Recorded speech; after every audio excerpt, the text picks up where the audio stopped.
이 시간 함께 보실 말씀은 스가랴 4장 10절 말씀 한 구절 보겠습니다. 스가랴 4장 10절입니다. 누가 작은 일들의 나를 멸시하였느냐? 이는 그들이 즐거워하고 또 그 일곱과 더불어 스룹바벨의 손에 있는 다림줄을 볼 것이미니 그 일곱은 온 땅을 두루다니는 주의 눈들이라 하시더라. 이사야 11장에 따르면 이 일곱 명은 바로 성령 하나님을 가리키는 것입니다. 그러니까 하나님은 전지전능하신 분이에요. 온 땅을 두루 다 보시는 거예요. 자, 말씀 위에 조명해 주시라고 다 같이 기도하시겠습니다. 고마우신 아버지 하나님, 참으로 복된 생애를 누리게 해주시고 주님과 동행하며 살 수 있도록 은총을 베풀어 주셔서 감사드립니다. 주님은 우리의 기도에 경청하시고 응답해 주시는 전지전능하신 하나님이십니다. 주님의 섭리적인 손길이 있기에 저희들은 늘 평안하고 기쁘고 즐겁고 또 안전을 보장받을 수가 있습니다. 이 시간 오후에도 저희들에게 귀한 말씀을 준비시켜 주셨는데 우리 성도들의 마음을 열어주십시오. 성령으로 충만케 해주시고 마귀가 넣어주는 모든 잡생각들을 다 몰아내 주십시오. 피곤치 않도록 붙들어 주시고 이 말씀에 잘 집중함으로써 각자에게 주시는 도전적인 말씀들, 일깨우시는 말씀들을 잘 마음속에 새기게 해주십시오. 주 예수 그리스도 이름으로 기도했습니다. 아멘. 작은 일들에 관한 진리, 작은 일들에 관한 진리라는 제목으로 설교하겠습니다. 경제 용어 중에 하인리히 법칙이라는 게 있어요. 하인리히 법칙, 사람 이름을 딴 것인데요, 1930년대 초 미국의 보험회사 관리 감독자죠, 이 하인리히가 주창한 법칙입니다. 이 하인리히는 근로자들의 작업 현장에서 일어나는 5천여 건의 산업재해를 정밀하게 분석했어요. 분석한 다음에 자기 이름을 딴 법칙을 만들었는데 바로 1대 29대 300이라는 법칙이에요. 1대 29대 300. 이 각각의 숫자는 어떤 사건들의 건수를 말합니다. 무슨 말인가 하면 이 사람들이 죽거나 심하게 다치는 대형사고, 이 대형사고 한 건이 발생하기 전에 똑같은 원인으로 유사하지만 아주 적고 가벼운 규모로 일어난 29건의 경미사고가 먼저 일어난다는 것이에요. 대형사고 있기 전에. 같은 맥락에서 그런 경미한 29건의 사고들이 일어나기 전에 똑같은 요인에서 비롯된 그야말로 아주 사소한 증상들 300건이 발견되었다 그래요. 참으로 신기하죠? 거기서 이제 1대 29대 300이 나온 거예요. 그러니까 중대한 사건, 중대한 사고와 심각한 위기들은 어느 날 갑작스럽게 우연히 일어나는 게 아니고 그 이전에 경미한 사고들이 이미 반복되고 있는 과정에서 마지막 한 방이 터진다는 것이죠. 그래서 반복해서 나타나는 사소한 증상이나 변화들을 미리 감지해서 잘못된 부분을 올바르게 고치면 이후에 닥칠지 모를 커다란 위기를 사전에 방지할 수 있다는 거예요. 반면에 아무렇지 않게 여기고 그냥 방치해버리면 그야말로 돌이킬 수 없는 사고가, 대형 사고가 훗날 일어난다는 것입니다. 그만큼 작은 것의 위험성을 보여주는 것이죠. 다음과 같은 오래된 시가 있어요. 못 하나가 없어 구두를 잃어버렸네. 구두 하나가 없어서 말을 잃어버렸네. 타고 다니는 말 있잖아요. 그러면서 계속 이 시가 이런 식으로 쭉 이어져 나가요. 결국은 어떠한 결론이 나오냐면 어떤 왕이 전쟁에서 패배할 때까지 계속 이어지는 거예요. 결국은 말발굽 같은 작은 것이 없어서, 못 하나가 없어서 결국 전쟁이 졌다는 내용입니다. 이 시는 실제로 프랑스의 나폴레옹이 이런 사소한 일 하나 때문에 이탈리아와의 전투에서 패배하게 됩니다.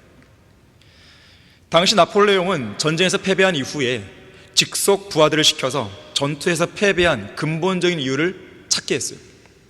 조사해 보니까 전쟁에서 패배한 원인은 기병대대 하나가 늦었다는 거예요. 그러면 기병 대대는 왜 늦은 것인가? 조사해 보니까 그 대대에 속해 있는 기병 중대 하나가 늦었기 때문에 그래요. 그럼 그 중대는 왜 늦었는 것인가? 그 중대에 속해 있는 기병 소대 하나가 늦은 거예요. 그럼 그 소대는 또 왜 늦은 것인가? 그 소대에 속한 한 병사가 아까 시에 나온 것처럼 말발굽에 박힌 이 U자 모양의 편자 있잖아요. 이 편자에 못이 하나 빠져버린 거예요. 그래서 그 못 하나를 박다가 늦어버린 것입니다. 결국 전쟁이 왜 진 거예요? 못 하나 때문에 진 거예요. 못 하나 때문에. 그 중요한 전투에서 못 하나 때문에 나폴레옹은 패배했다는 거예요. 또한 미국의 남북 전쟁 당시에 어떤 아이가 우연치 않은 계기에 어떤 아이가 땅에 굴러다니는 담배 포장지 하나를 줍게 됩니다. 그런데 그 종이를 딱 보니까 이 남북 전쟁이잖아요. 남부군의 지도자 로버트 리 장군의 게티스버그 전쟁에서의 공격 계획이 거기에 그려져 있는 것이에요.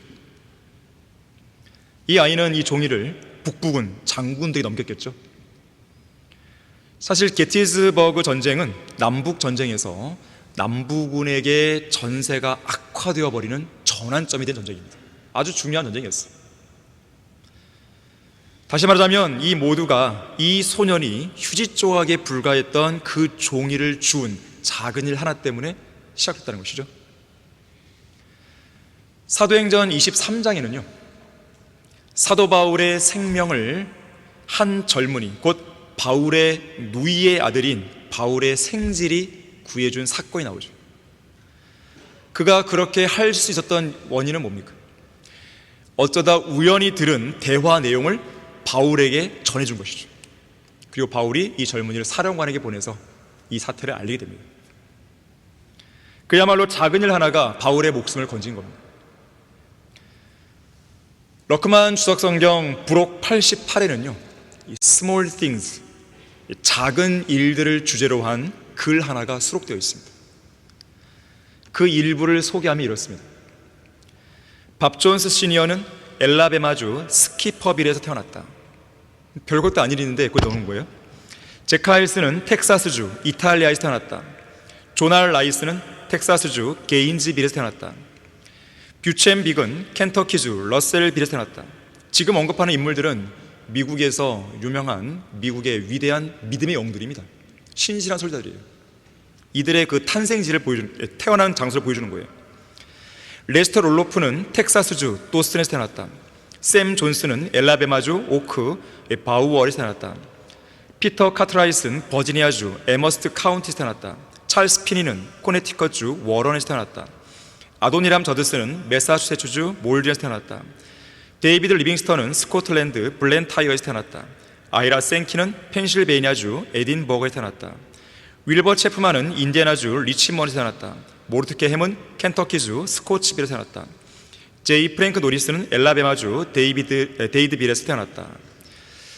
이 글의 요지는 하나님의 나라에서 그렇게 위대한 믿음의 영웅들이 그야말로 위대하신 주 하나님과 진리의 말씀을 위해 가장 소중한 사역을 수행한 믿음의 사람들, 믿음의 설교자들이 이 지도에서도 찾기 어려운 아주 작은 동네에서 태어났다는 거예요.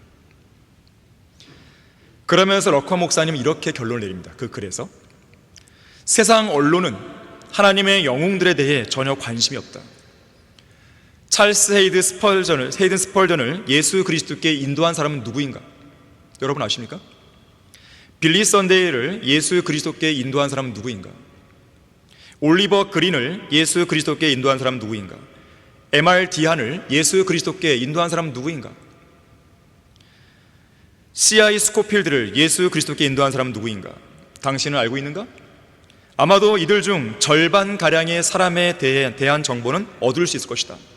그러나 다른 절반의 사람들은 잘 알려지지 않은 사람들이다.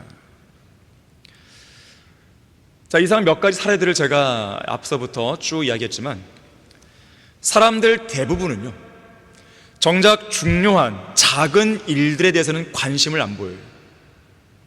그리고 중요하지도 않은 작은 일들에 관해서는 쓸데없는 집착을 보이다가 지옥으로 떨어지거나 교회 안에서 다툼과 분란을 일으키다가 스스로 실족해버리는 것입니다. 자, 누가 작은 일들의 나를 멸시하였느냐? 첫 번째로, 하나님 앞에서 짓는 죄들을 작은 일들로 여기면 안 됩니다. 그것이 어떤 죄든지 관계없어요. 하나님 앞에서 하나님을 뜻을 거슬러서 죄를 졌다, 그건 작은 일이 아니에요. 세상 사람들은 자기들 나름대로 중범죄, 경범죄 이렇게 경중을 나누잖아요. 하지만 하나님 앞에서는요, 모두가 다 중범죄인 거예요. 자, 에스겔 16장 20절 보겠습니다. 하나님 앞에서 짓는 그 모든 죄들은 단순한 작은 일이 아니에요. 심각한 일입니다. 에스겔 16장 20절 보시면,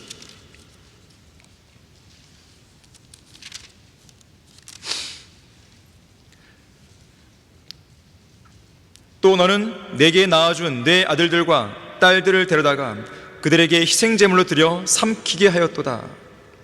너의 이 같은 음행이 작은 일이라서 내가 내 자녀들을 죽이고 그들을 넘겨주어 그들로 그것들을 위하여 불을 통과하게 하였느냐? 이 음행이 과연 작은 일이냐 이거예요. 하나님께서 이스라엘 백성에게 주신 율법을 거역해서 어린 자녀들을 이방 민족의 우상들에게 바치는 죄는 작은 일이 아니었습니다. 우상들을 숭배할 때 벌어지는 영적인 음행이든 실제적인 음행이든 더럽고 가증하고 추악한 음행의 죄는 결코 작은 일이 아니었어요. 모세의 율법에 따르면 그런 우상 숭배와 음행의 죄를 지은 자들은 반드시 죽여야 할 만큼 우상 숭배와 음행은 결코 작은 일이 아니었습니다. 하지만 이스라엘 백성들은 작은 일로 여겼는지 하나님의 엄중한 명령을 완전히 무시한 채 짓밟아 버렸죠. 하지만 우리는 하나님의 엄중한 경고를 기억해야 돼요. 어떤 경고? 범죄하는 호는 죽으리라. 죄의 삭은 사망이요, 육신을 따라 살면 죽을 것이나, 만일 누구든지 하나님의 성전을 더럽히면 하나님께서도 그 사람을 멸하시리라, 죽이겠다는 것이죠. 하나님의 엄중한 경고를 기억해야 돼요. 사탄이 우리가 죄를 짓도록 유혹할 때 즐겨 사용하는 4가지 말이 있습니다. 첫 번째, 이 정도는 괜찮겠지. 작은 일처럼 보이는 거예요. 보이게 하는 거예요. 하지만 작은 실수 하나가 그 사람을 덫에 걸리게 할 수 있음을 알아야 됩니다. 큰 물고기도 작은 미끼에 걸려드는 법이에요. 두 번째, 이번 딱 한 번인데 뭘. 사탄은 항상 딱 한 번이라는 말을 유혹의 강력한 무기로 쓰는 겁니다. 그냥 한 번만 봐, 한 번만 마셔, 그냥 한 번만 타협하면 되잖아. 한 번만 눈 감으면 되는데 왜 사서 고생하는 거야? 세 번째, 너는 아직 젊어. 사탄은 하나님의 말씀에 순종하거나 주님을 위해 헌신하려 하는 성도들의 귀에 속삭이는 거예요.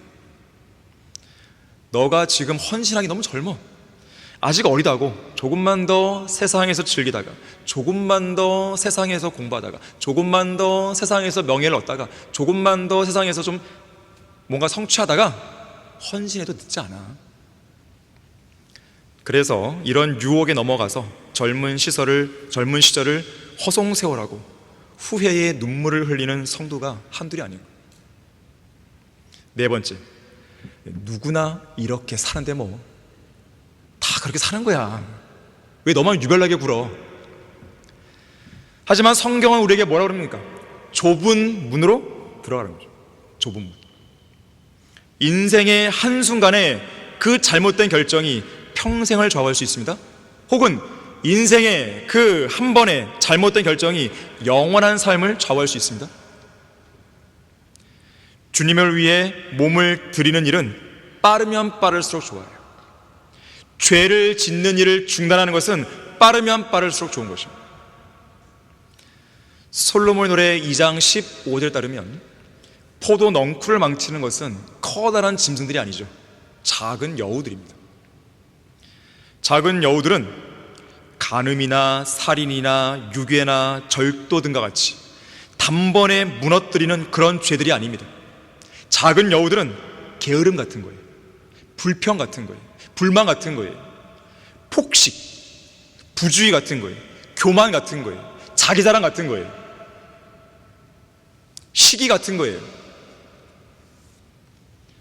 한 명의 그리스도인이 범죄하고 타락하는 것은 어떤 큰 거를 하지 않았기 때문이 아닙니다. 어떤 큰 사역을 하지 않았거나 무슨 큰 일을 수행하지 않았기 때문에 범죄하는 게 아닙니다. 성도로서 마땅히 해야 할 작은 뭔가를 안 했기 때문에 그런 거예요. 그게 뭘까요? 말씀을 읽는 거죠. 기도하는 것이죠. 구령하는 것이죠. 말씀 읽고 기도하고 구령하는 것이 무슨 큰 일이 아니잖아요. 무슨 대단한 사역을 맡기는 게 아니잖아요. 성도로서 마땅히 해야 할 일이고, 또 그렇게 했을 때 하나님과의 교감이 이루어지는 것이고, 영적 교감이 이루어지는 것이고, 또 그런 가운데 그 성도가 성장하는 거 아니겠어요? 무슨 대단한 일을 하나님께서 요구하시는 게 아니란 말이에요. 그런데 그 작은 일 하나를 소홀히 했더니 결국은 실족해버리는 거예요. 그 작은 일 하나를 소홀히 했더니 이 교회를 배교하고 교회를 떠나고 대적해버린 것이죠. 자, 배교도 마찬가지예요. 사탄에게 단 한 번 잠깐 귀를 내어준 것이 시작되는 것이죠. 내어줄 때 시작되는 것이에요. 구원받은 그리스도인이자 바울의 신실한 동역자였던 데마를 보세요. 데마가 바울을 떠나 세상으로 간 것은 어느 날 갑작스럽게 결정된 일이 아닙니다. 에베소서, 빌립보서, 골로새서, 빌레몬서를 쓸 때만 해도 데마는 바울의 동역자의 그 명단에 들어와 있었어요. 그런데 2차 투옥할 때, 디모데 후서를 기록할 때는 떠나버렸다는 거죠. 그러니까 바울이 1차 투옥하고 2차 투옥 그 사이에 한 2년에서 3년 정도의 기간이 있거든요. 바로 그 사이에 데마는 변질돼 버린 거예요. 그 이유에 대해서 세상을 사랑했다고 했습니다. 뭐 데마가 처음부터 세상을 막 사랑했을까요? 아니겠죠. 처음에는 세상을 조금 사랑한 거죠. 그 다음에 조금 더 사랑한 거죠.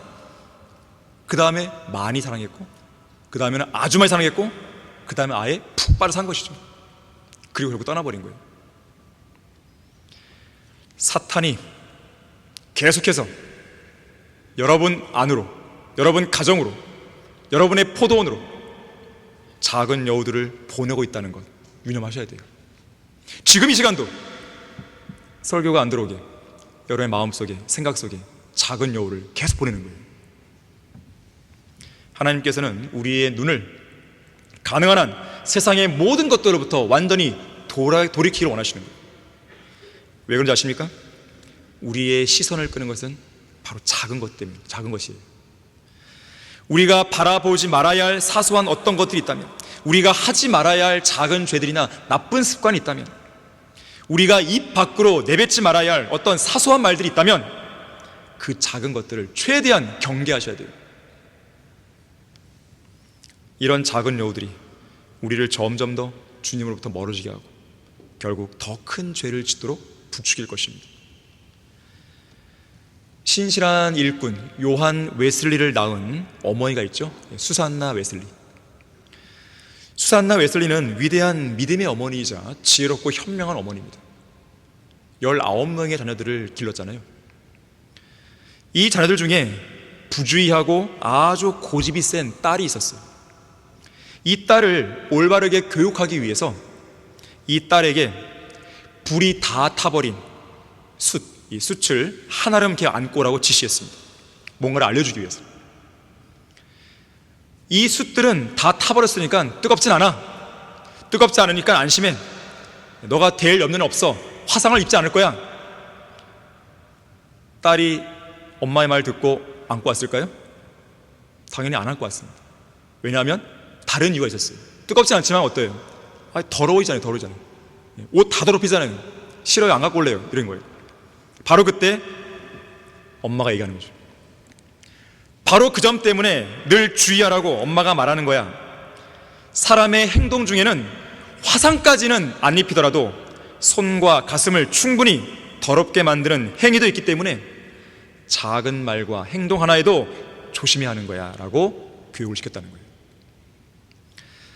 여러분이 열왕기상, 열왕기하를 읽을 때 인식했는지 모르지만 하나님께서 어떤 왕의 통치에 대해 기록하실 때 제일 앞부분에 그 왕의 어머니가 누군지 이름이 나오는 거 있었습니다. 대부분 다 그래요. 그러면서 그 왕이 선한 왕이었는지 악한 왕이었는지를 언급합니다.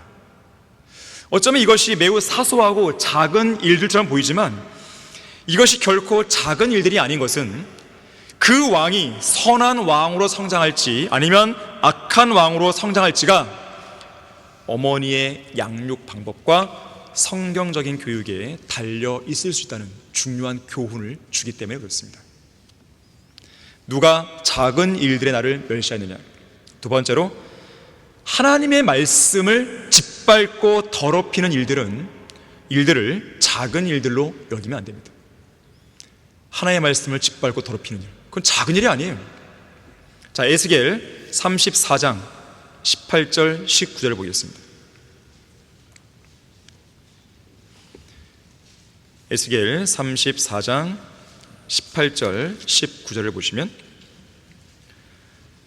좋은 꼴을 먹은 것이 너희에게는 작은 일로 여겨져서 너희는 너희 꼴에 남은 것을 너희 발로 밟아야 하느냐.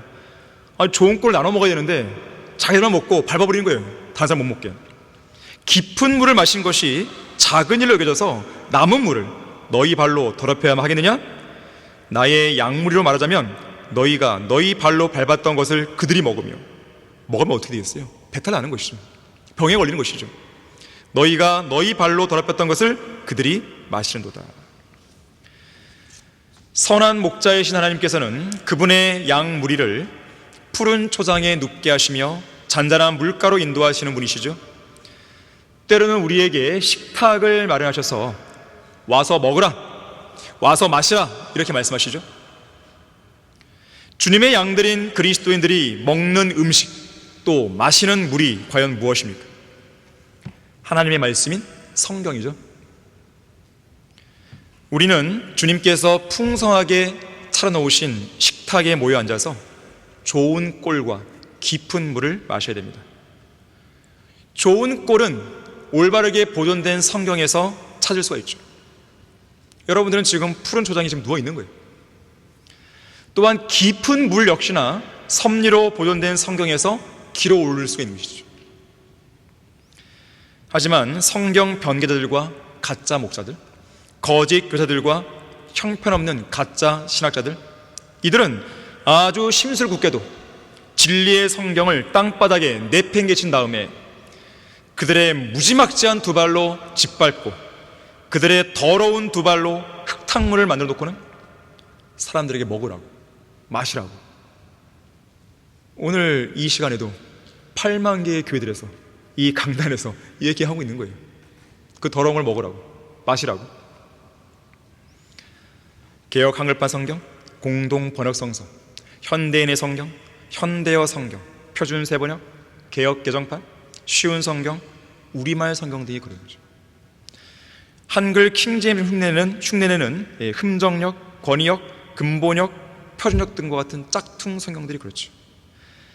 그런 성경들을 펴낸 자들과 그런 성경들을 쓰라고, 읽으라고, 공부하라고 홍보하는 자들을 향해서 하나님께서 방금 읽었던 본문으로 책망하시는 거예요. 좋은 꼴을 먹은 것이 너희에게는 작은 일로 여겨져서 너희는 너희 꼴에 남은 것을 너희 발로 밟아야만 하느냐? 깊은 물을 마신 것이 작은 일로 여겨져서 남은 물을 너희 발로 더럽혀야 하겠느냐? 너무나도 많은 양들이 이런 쓰레기들을 먹고 오염된 물을 마시는 바람에 병이 들고 영양실조에 걸려 죽어가고 있는 것이죠. 이 아프리카의 불쌍한 아이들이 있잖아요. 거기는 제대로 마실 물이 없어요. 흙탕물을 그냥 떠서 마시는 거예요. 그래서 그런 사람들에게 이제 도움을 주고자 이 흙탕물을 정화시킬 수 있는 그 알약이 있거든요. 이 알약에 들어가는 돈을 지원해달라고 그런 홍보를 하고 있잖아요. 제대로 된 물을 못 먹는 거예요. 여러분이 지금 이 물을 자유롭게 먹을 수 있는 건 이건 하나님의 복이에요. 사람들이 그런 것을 복으로 여기지 않고 물을 막 낭비하잖아요. 물을 아껴 써야 됩니다.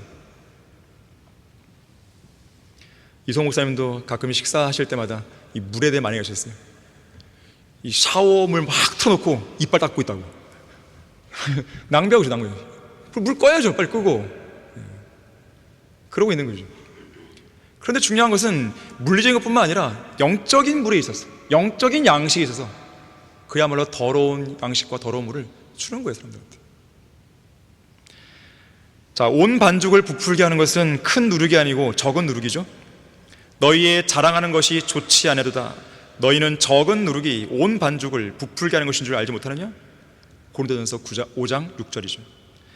작은 거짓교리 하나를, 작은 죄 하나를 교회 안에 수용하는 순간 그 파급 효과는 엄청나게 커집니다.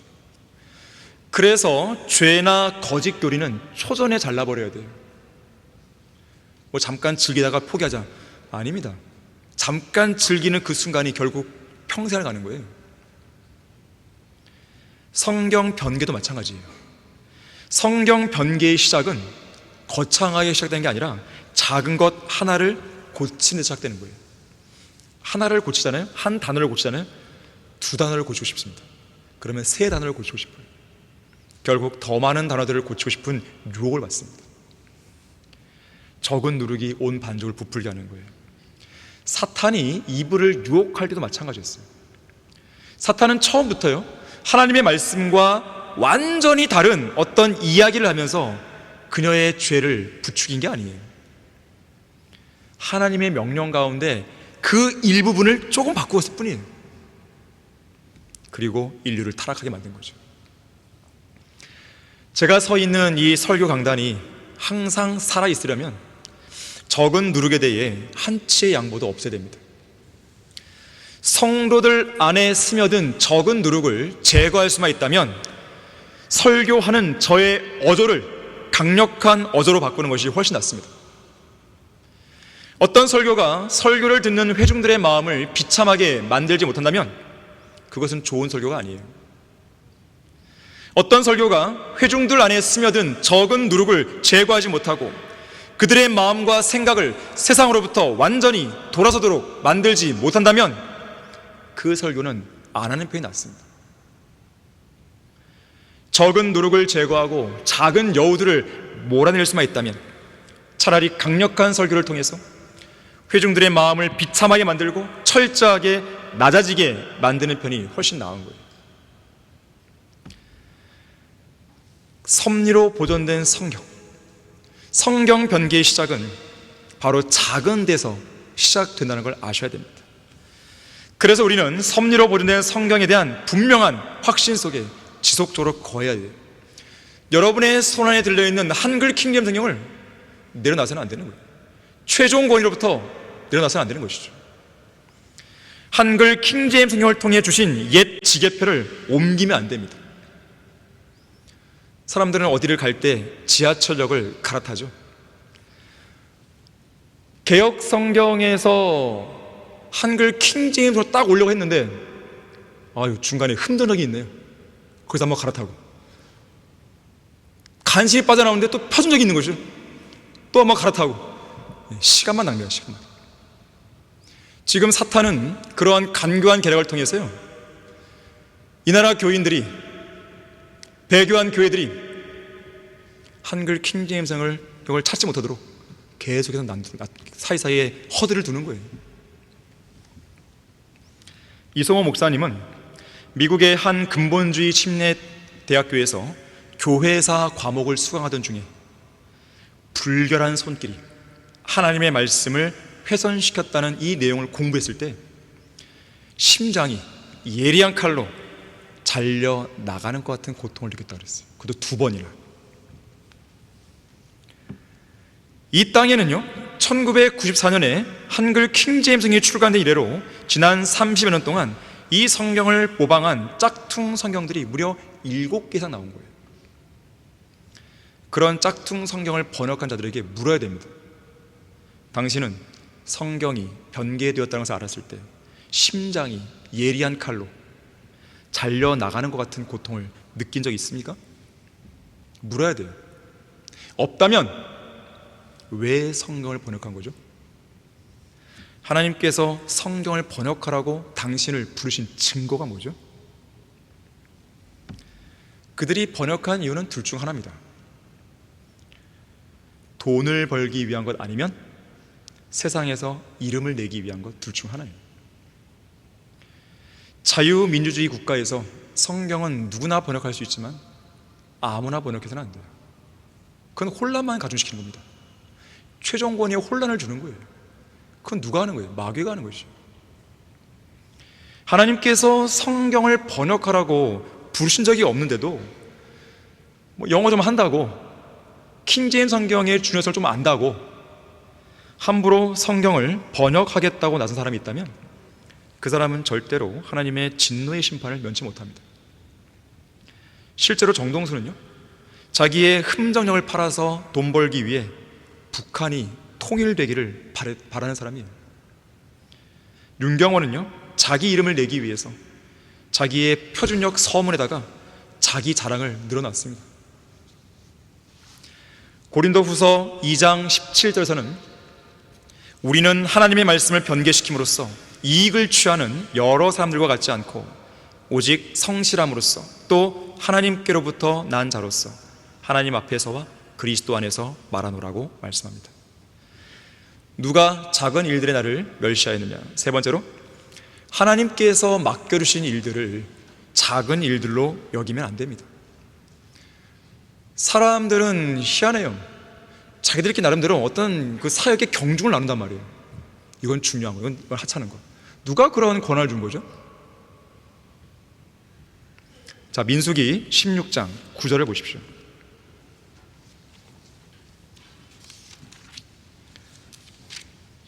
하나님의 뜻 가운데서 이루어지는 모든 일들은 다 중요한 것입니다. 민수기 16장 9절 보세요. 코라의 반역이 있을 때의 상황이죠. 이스라엘의 하나님께서 이스라엘의 회중으로부터 너희를 성별하시어, 이들은 레위인들이거든요, 주의 성막에서 봉사의 일을 하도록 하시고, 얼마나 대단한 특권이에요. 회중 앞에 서서 그들을 섬기게 하시려고 너희를 자기에게로 가까이 불러오신 것이 너희에게는 작은 일로 보이느냐? 하나님을 섬기게 하기 위해서 다른 어떤 백성들보다도 하나님께 더 가까이 불러오신 거예요. 이게 과연 작은 일로 보이냐 이거예요. 민수기 3장 31절에 의하면요, 성막의 증거계와 빵을 차려놓는 상, 또 촛대, 제단들, 기명들, 장막 등등, 이것과 연관된 봉사를 맡았던 사람들이 바로 코라의 무리들이었습니다. 중요한 임무죠. 이들이 맡은 봉사의 직분만 해도 대단하고 영예로운 직분 아니겠습니까? 그런데 이들은 자기들에게 주어진 직분이 하찮게 여겨졌는지 모세와 아론의 영적 권위에 도전하면서 제사장 직분까지 요구하고 나선 거예요. 모세는 이런 자들을 향해서 분수에 지나친 자들이다 라고 평가한 거죠. 결국 하나님께서는 분수에 지나친 이들을 심판하시죠.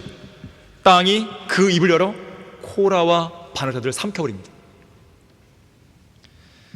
자, 하나님께서 주님을 섬기도록 부르셔서 영적인 권위를 부여하신 사람에게 경청하지 않거나 그 권위를 무시한 채 분수에 지나치게 행동하는 것은 결국 그 사람을 부르신 하나님을 거역하는 죄가 되는 것입니다. 그래서 거기 민수기 16장 11절에서 이렇게 말씀하는 거죠. 너와 너의 모든 동료들이 함께 모여 주께 거역하여도다. 모세를 거역했다, 아론을 거역했다, 그 말이 그렇게 안 하죠. 주께 거역했다. 영적인 권위를 함부로 무시하거나 깎아내리면서 경거망동하면 안 되는 것이죠. 위로부터 내려온 권위는 마땅히 존중받아야 되는 것이에요. 자, 그런가 하면 고린도전서 7장 20절에서는요, 각 사람은 부르심을 받은 그 부르심 안에 거하라 그랬어요. 그 부르심을 받은 그 자리를 이탈하지 말라는 거예요. 코라는 하나님이 부르신 그 부르심의 위치에 머물러 있어야 되는 것이죠. 하지만 하나님께서 그에게 허락하지 않으신 제사장 직분까지 요구하고 나선 것이죠. 물론 코라의 무리들도 처음에는 잘 섬겼겠죠, 주님을. 이들이라고 처음부터 반역의 마음을 품었겠습니까? 선한 동기와 의도로 믿음의 생활을 시작했겠죠. 그리고 그러한 동기 속에서 사역에 동참했겠죠. 그런데 언제부턴가 주님의 뜻에서 이탈하기 시작합니다. 비정상적인 그리스도로 변질됩니다. 불평과 불만을 품기 시작합니다. 수근거리기 시작합니다. 사람들을 모으기 시작합니다. 자기 사람들을 만들기 시작합니다. 적절한 때가 오자 교회 안에서 영적권에 대항하여 들고 일어난 것이죠. 마치 자기가 무엇이라도 된 사람 마냥 착각 속에 빠져 있는 거예요. 예전에 이소 목사님께서 이 설교 이 강단이라는 자리는 참으로 무서운 자리였어요. 무서운 자리. 주님의 뜻에 온전히 순종해서 잘하면 하나님이 쓰시죠.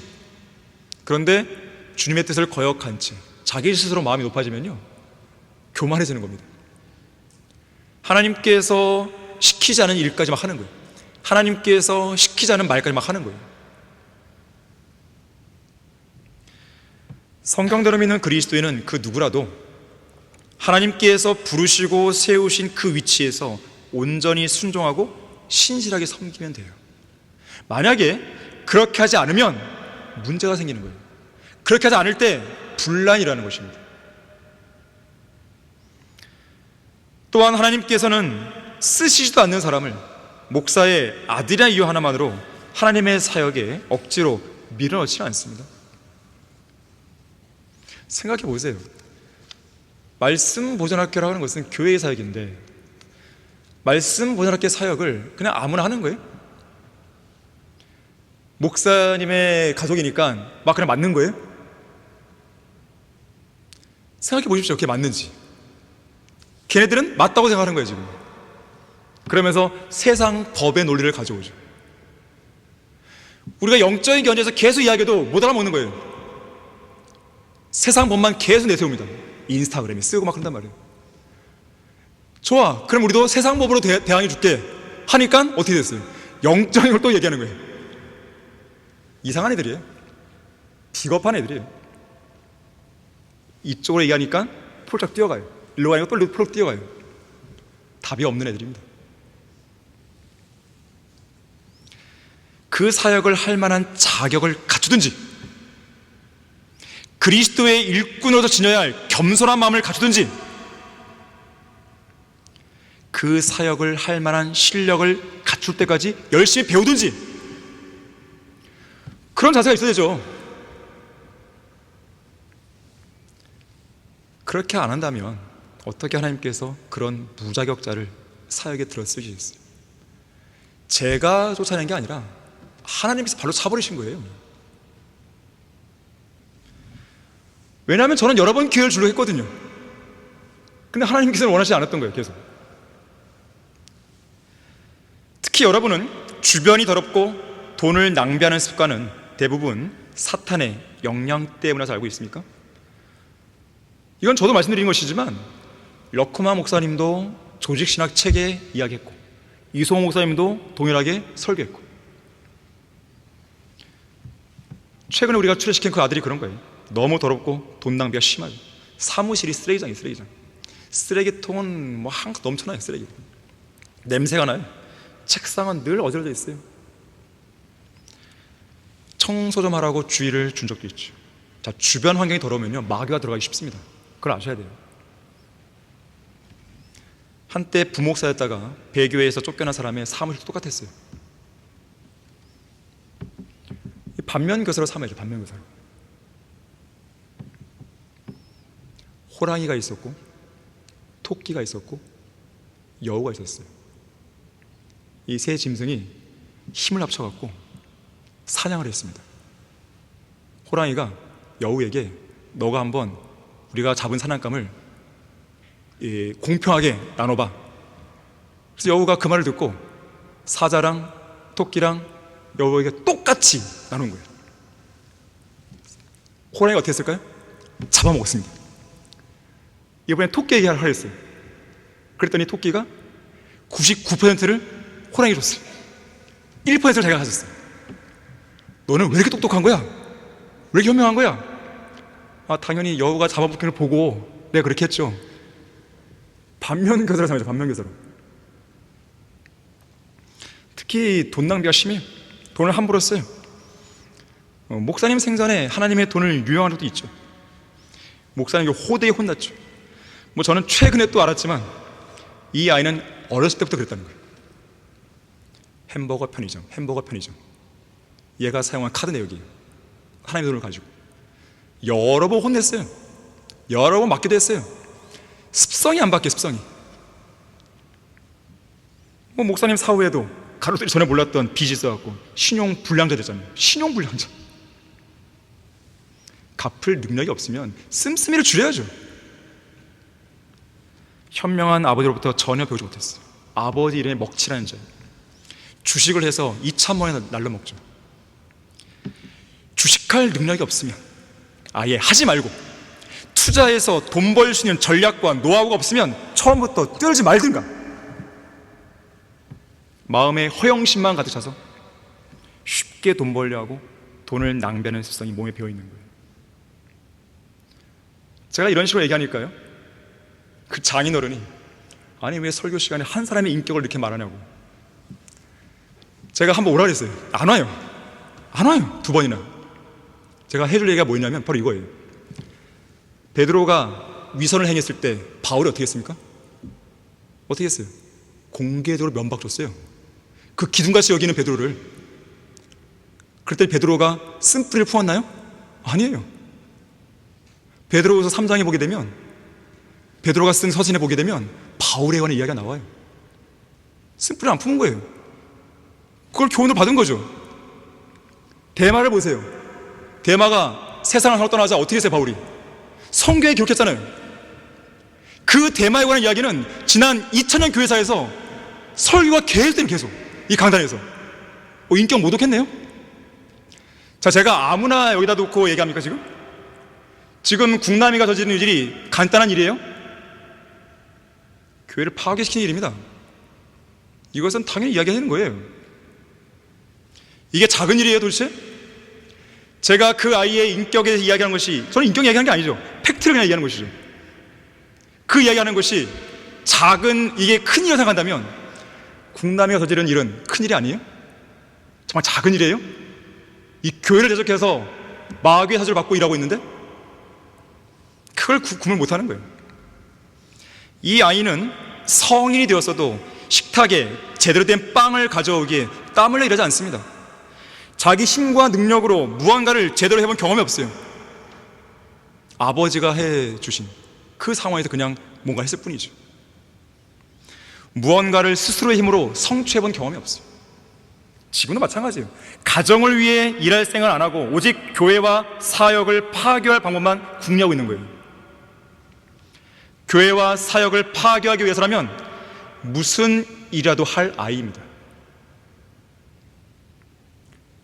저는 교회를 대적하고 사역을 방해하는 다른 유가족들 편에 서서, 지금은 그들과 완전히 함께 됐지만 그들과 함께하는 이 아이에게 이렇게 말한 적이 있었어요. 너는 목사님의 아들이 아니라고. 제가 그렇게 얘기했어요. 목사님의 아들 중에 너 같은 아이 없어. 얘기해 준 거예요.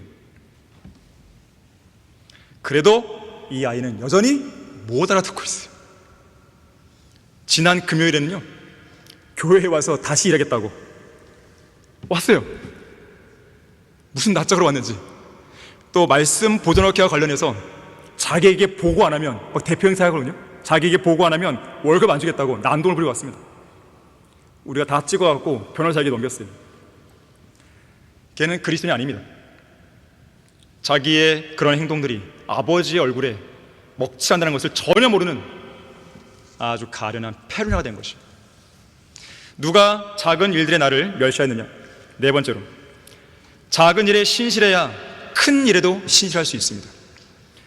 누가복음 16장 10절에서는 지극히 작은 일에 신실한 사람은 큰 일에도 신실하며, 또 지극히 작은 일에 부정한 사람은 큰 일에도 부정하다고 그랬어요. 19세기 후반입니다. 미국의 제25대 대통령이었던 윌리엄 맥킨리 주니어가 있었어요. 이 맥킨리가 상원 의원이었을 때, 대통령이 되기 전에 상원 의원이었을 때 퇴근 시간에 전차를 탄 적이 있었습니다. 할머니 한 분이 무거운 보따리를 들고 전차에 탔어요. 그런데 아무도 자리를 안 내줍니다. 할 수 없이 할머니는 그 짐을 전차 맨 뒷자리까지 끌고 와서 복도에 서 있었습니다. 전차가 흔들리니까 제대로 못 서 있었겠죠. 하지만 일어나서 자리를 내주는 사람이 아무도 없었어요. 특히나 그 할머니가 서 있던 자리 바로 앞에는 젊은 사람이 앉아 있었습니다. 이 젊은이가 할머니를 잠깐 흘낏 올려다보고는 자리에서 일어나지 않고 그때 읽고 있던 신문을 더 바짝 얼게 됩니다. 못 본 척. 그래서 이 맥키니가 일어나서 그 할머니에게 자리를 양보했다고 그래요. 훗날 맥키니가 대통령이 되었을 때 그의 책상 위에는 대사 후보로 추천된 사람의 신상 명세서 하나가 올라옵니다. 사진을 보니까 십수년 전 전차 안에서 신문으로 자기 얼굴을 가리고 할머니에게 자리를 안내준 바로 그 사람이었어요. 어떻게 했을까요? 여지없죠. 결국 이 사람은 젊었을 때 행한 예의 없는 작은 행동 하나 때문에 일생일대의 기회를 놓친 겁니다. 이 젊은이는 아마 그랬을 거예요. 전차 안에서 그 맥키니가 자기의 무례함을 보고 있었다는 것을 전혀 몰랐겠죠.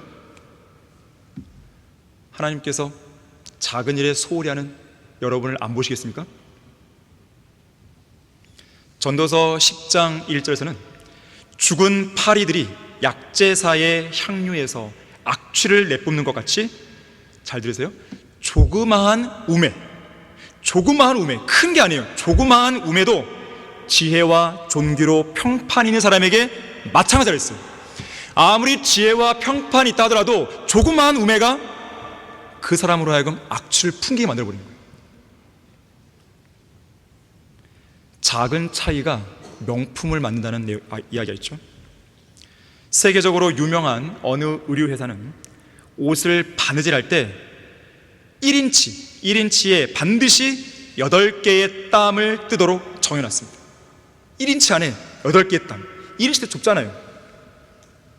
대충 안 한 거예요. 그거를 철저하게 지켰다 그래요. 이런 작고 세심한 차이가 명품으로 인정받는 비결입니다. 주님을 위한 일들에 있어서 여러분들이 작은 일들에 신실하면 여러분은 그야말로 명품이 되는 거예요. 명품 그리스도인. 미켈란젤로는 말하기를 작은 일이 완벽함을 만든다. 그리고 완벽함은 작은 일이 아니다 라고 했어요. 완벽함은 큰 일이죠. 근데 그 큰 일을 뭐가 만들어요? 작은 일이 이루는 거예요. 마음의 자세는 한 끗 차이인데 결과는 하늘과 땅 차이가 있어요. 구원이 그럴 거예요. 구원이. 우리는 예수 그리스도를 마음으로 믿었잖아요. 마음으로 믿었냐 안 믿었냐, 이 한 끗 차이인데 결과는 어때요? 하늘나라와 지옥이잖아요. 제가 이성호 목사님의 사역을 도우면서 배운 것 중 하나가 바로 그것이었어요. 목사님은 사역의 완성도를 높이고 마귀에게 어떠한 조그마한 틈도 내주지 않기 위해서 아주 중요한 작은 것 하나에도 세심한 주의를 기울였습니다. 동역자들이 마귀에게 조그마한 틈이라도 내주는 것을 봤을 때 목사님은 엄청 화를 내셨어요. 정신 차리라고 화를 내셨어요. 어찌 보면 왜 이것까지 그러실까라고 생각할지 모르겠지만 거기는 다 이유가 있는 거예요. 그리고 중요한 작은 것 하나를 완벽하게 해낼 때는 칭찬을 아끼지 않았어요. 어떨 때는 이런 것까지 칭찬하신가 했는데 그게 아닌 거예요. 하나님께서 과연 어떤 사람에게 큰 일을 맡기겠습니까? 당연히 지극히 작은 일에 신실한 자에게 맡기시는 거예요. 저는 1997년 12월경에 군대에서 같은 부대에 배치된 한 사람을 통해 바른 성경과 진리를 발견했거든요. 얼마 전에요, KBBS 인터넷 방송 사역을 아주 부지런히 섬기고 있는 우리 유성현 형제로부터 이성호 목사님 설교 녹음 파일 하나를 받았습니다. 우리가 최근에 하고 있는 작업이 뭐냐면, 이성호 목사님 설교가 과거에 다 그 테이프로 돼 있잖아요. CD나 이것을 디지털로 바꾸려고 다 했어요. 지금 다 해갖고 지금 음성 보정하고 있어요. 지금 아주 밤낮까지 하고 있는 거예요. 이걸 되면 이제 하나의 코너를 만들 거예요. 이성호 목사 설교 코너 딱 해서 나올 겁니다. 아주 옛날 것부터 쭉 나옵니다. 기대되시죠? 그런데 그 녹음 파일 하나가 뭐였냐면 1998년 7월 12일 주일 오전 예배 설교 파일이었는데 제가 지금까지 잊고 있었지만 그날이 바로 제가 이 교회에 처음 온 날이었어요. 군대에 휴가 나가고. 이 부분 순종도 순종인가? 라는 제목으로 설교하시기 전에 그날 처음 방문한 저에 대해 소개하시는 목사님의 음성이 짧게 흘러나오고 있었습니다. 감회가 너무 새롭더라고요. 이렇게 되었어요. 박승용 형제가 누구십니까? 백정현 형제 소개로 왔네요. 일어서 보십시오. 얼굴 좀 알게. 반갑습니다. 저기 믿음침례교에서 왔는데 어디 있는 교회인지는 모르지만 반갑습니다. 앉으십시오. 이 짧은 말이었어요. 그리고 설교를 시작했어요. 이후 저는요 1999년 4월 3일에 제대한 후에 한 달 뒤인 5월경에 우리 성경침례교회로 완전히 성별했죠. 당시 제가 주님을 위해 했던 첫 번째 사역은 거리 설교와 구령이었습니다. 제대하기 3개월 전부터, 내가 진리를 알았으니까 이미 3개월 전부터 20명 이상의 신병들을 구령한 걸 시작으로 해서 제대 후에는 청량리와 종로를 중심으로 거리 설교와 구령을 했고요. 특히 전에 다니던 교회에서 했던 인형극을 활용해서 복음을 전하기도 했습니다. 이것이 하나님께서 제게 맡기신 첫 번째 사역이었어요. 그러던 중에 2000년에 하나님께서는 제게 중고등부 교사로서의 사역을 맡기셨고 2002년에는 청년부 회장으로 사역을 맡기셨습니다. 같은 해인 2002년에는 1999년에 한 학기를 했다가 잠시 그만두었던 신학교 공부를 다시 했고요. 그때 정말로 열심히 했습니다. 그러자 하나님께서는 2003년 11월에 월간 성경 들으는 사람들의 글을 쓸 수 있는 기회를 허락해 주셨어요. 제가 그때 쓴 첫 번째 글이 테레사 수녀 시복식을 성경적으로 비평하는 칼럼이었습니다. 이 카톨릭에 보게 되면 시복식이 있고 시성식이 있어요. 아마 시성식은 들어봤을 거예요. 성자의 반열에 이렇게 올리는 거잖아요. 그 전 단계가 복자의 반열이에요. 복자의 반열. 복자, 말자, 뭐 진짜. 복자가 되고 그 다음에 이제 성자 되는 거거든요. 그 시복식이었어요. 저에게 할당된 페이지가 단 2페이지였습니다. 좁은 지변이죠. 하지만 저는 그 2페이지를 쓰기 위해서요 정말로 많은 시간을 써야 했어요. 처음 쓴 도 글이고 이것저것 신문 자료들과 교회사 그 책, 두꺼운 책을 찾아가면서 심혈을 기울여 글을 완성했습니다. 하나님께서는 저의 그런 모습을 매우 기뻐하셨던 것 같아요. 그래서 그때부터 지금까지 딱 2번을 제외하고는 계속해서 월간지 글을 기고하게 하셨습니다. 그 2번은 글이 좀 시원찮았어요. 그래서 글이 안 올라갔어요. 그때를 제외하고는 지금까지 해온 것이죠. 그래서 하나님께서는 2006년에 책 하나를 번역하게 하셨는데 그때 번역했던 책이 에스라, 니에미야, 에스더, 러커만 목사님 주석서입니다. 그리고 2006년에 신학교 학사 과정을 졸업했을 때 하나님께서는 2007년 7월에 수요 기도회 설교를 시작하게 하셨고 같은 해 9월에는 신학교에서 강의할 수도로 길을 열어주셨습니다. 이후 2011년부터는 개간 그날의 양식에 글을 기고하게 하셨고 2014년에는 14년 동안 다녔던 회사를 그만두게 하시더니 오직 사역에만 전념해서 이소 목사님을 도와 8년 동안 사역하게 하신 거죠. 제가 지금 이 이야기를 말씀드리는 목적은 제게 맡겨진 사역들을 돌아볼 때 처음부터 큰 일이 주어지지 않았다는 점을 이야기하기 위해서예요. 그리고 비록 부족한 점도 많았고 실수도 많았지만 그래도 하나님께서 맡겨주신 사역에 대해서만큼은 그 어느 하나 소홀히 하지 않고 신실하게 수행하려고 했다는 것은 분명했습니다. 그랬더니 하나님께서는 저에게 계속해서 사역을 하나씩 더해 주셨고 사역의 지경을 넓혀주셨고 어느새 저에게는 이 교회의 양무리와 엄청나게 중요하고 많은 사역들이 맡겨지게 된 것이에요. 앞으로 하나님께서 저를 어떤 일에 더 어떻게 쓰실지 알 수 없고 또 가늠조차 하기 어렵습니다. 사실 저는 빨리 이 사역을 끝내고 주님 곁으로 그냥 가고 싶어요. 정직하게 말하건대 하루속히 주님이 빨리 오시면 좋겠다는 거예요. 저는 뭐 앞으로의 일을 생각하고 싶지는 않아요. 그야말로 저는 하루하루를 살아요. 가끔씩 누가 그래요. 다음 주 설교나 다음 주 강의, 뭐 솔로몬 연서 강의 뭐 준비됐냐고. 저는 하루하루 산다고. 현재 주어진 사역에는 최선을 다할 뿐이에요. 결론적으로요, 러크만 목사님이 대학교에 다니던 시절에 어떤 교수가 이렇게 말했다 그래요. 러크만, 자네는 작고 세세한 것들에 주의를 기울이는 법을 배워야 해. 럭한 목사님도 처음에는 이 말이 중요한 말이라는 것을 인지했지만 별로 그렇게 하고 싶지 않았다 그래요. 그러다가 이 교수가 했던 말의 진정한 의미를 배우게 될 기회를 맞습니다. 바로 글을 쓰면서 알게 된 거예요.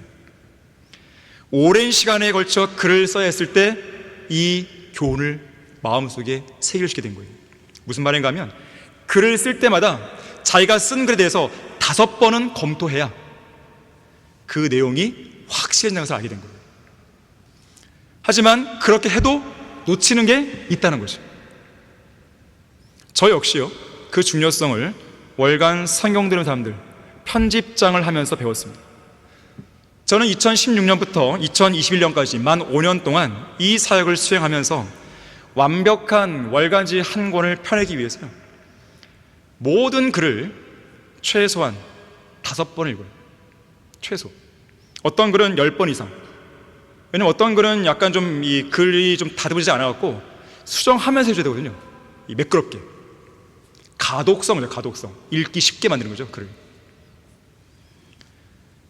그래서 어떤 글은 10번 이상, 어떤 문장은요 20번, 아니 그 이상을 읽으면서요 문장을 매끄럽게 다듬고 편집해냅니다. 그래도 가끔은 오타가 나와요. 그래도. 하지만 스티커를 붙일 만큼 치명적은 없었어요. 그게 저의 그냥 자세였어요. 하나님의 사역을 대하는 자세인 것입니다. 물론 힘들죠. 피곤하죠. 어떨 때는요 내가 글을 읽는지 글이 나를 읽는지 모를 때가 있어요. 진짜 정말 현기증만 날 정도예요. 하지만 마지막 한 그 끼워야 할 단추를 내가 못 끼우면 안 되는 거죠. 자, 그런가 하면요 어떤 성도들은요 너무나도 작은 것 하나에, 쓸데없는 작은 것 하나에 집착한 나머지 실족해버리기도 합니다. 한때 솔로몬 성경연수원에 매주 이 외부에서 참여하던 한 자매가 있었어요. 근데 이 자매가 다른 건 다 수용해도 자기가 그동안 해왔던 이 방언, 이 문턱을 못 넘어서요 결국 성경님 있는 교회에 성배하지 못한 거예요. 결국 떨어나간 것이죠. 어떤 성도는요 정치 문제 같은 작은 것에 집착한 나머지 실족합니다. 언젠가 제가 설교 시간에 윤석열 대통령의 어리석은 행보를 딱 말하니까 외부의 어떤 자매가요 당장 전화를 걸어갖고 당신 좌파야? 이런 식으로 하면서 그동안 설교를 들어왔는데 이제 안 듣겠다고. 그 자유죠. 안 들으면 안 듣고 안 듣고 제가 그거 하겠어요? 그런다고 해서 제가 속상해 합니까? 또 이재명 대표에 대해서 부정적이게 하니까 매우 속상해하고 얼굴이 막 불그락불그락한 사람도 있어요. 또 지방에 있는 어떤 성도는 2주 전에 그것과 관련해서 설교를 했음에도 불구하고 여전히 윤석열 대통령 탄핵 반대를 위해서 광화문 집회에 참석하냐 마느냐 계속 뭐라고 해야 되는 거 아니야? 하면서 여전히 또 그러고 있어요. 참 한심하죠. 그게 그렇게 중요할까요? 국가적으로는 중요할 수 있어요. 그런데 더 중요한 것이 우리 앞에 놓여 있잖아요. 더 중요하게 기도할 내용이 있잖아요. 정말로 그걸 위해서 1시간이고 2시간을 하고 있냐고요. 그걸 하면서 그걸 위해 신경 쓰고 있다. 그러면 제가 어느 정도 인정해 줄게요. 정말 주님을 위해서 시간을 쪼개갖고 하나로 더 하기 위해서, 주님을 위해서 그렇게 하고 있냐 이거예요. 그렇게 하면서도 그렇게 하고 있다. 그럼 제가 좀 인정해 줄게요. 또 어떤 일이 있었냐면, 제가 KBBS 사역을 하고 UBMA 대학생 성경선교단 사역을 시작하니까 아니 지금 하고 있는 일이라 좀 잘하지 왜 새로운 일을 하냐고, 자기 이름 내려오는 거 아니야? 이런 성도가 있다는 거 이야기를 듣기도 했어요. 정작 중요한 작은 일에는 관심이 없고 중요하지도 않은 작은 일로 트집을 잡고 집착할 자들이죠. 그런 사람은 과연 하나님의 사역을 위해 기도하는 사람인가? 의심이 됩니다. 왜냐하면 기도하는 사람이면 그런 말 안 합니다. 진작 적극적으로 도왔죠. 그렇잖아요. 자, 이스라엘의 포도원을 망친 것은 작은 여우였습니다. 고린도 교회를 육신적으로 만든 것은 적은 누룩에 대한 무감각과 방치였어요. 잘 달려가고 있던 갈라디아 교회들을 중도에 멈추게 한 것도 역시 적은 누력이었습니다. 믿음의 생활에 있어서 모든 문제는 작은 것들에서 비롯됩니다. 이스라엘을 배교하게 만든 원인이 뭘까요? 작은 불평에서 비롯되었다고 해도 과언이 아닙니다. 이들은 광야를 지나오는 동안 하루라도 불평하지 않은 날이 없었어요. 가끔씩 그 민수기 내용을 쭉 보게 되면 참 답답할 때가 있어요. 불평, 또 불평, 또 불평. 제가 너무 화가 나고 짜증나는 것이에요. 근데 어느 순간 보니까 제가 그러고 있는 거예요. 아, 이것이 인간의 본질이구나. 인간의 본질이구나. 결국 이들은 배교함으로써 하나님을 떠나 우상을 숭배했고 그에 대한 하나님의 진노의 심판을 받고 멸망하고 만 것이죠. 누가 작은 일들의 나를 멸시하였느냐.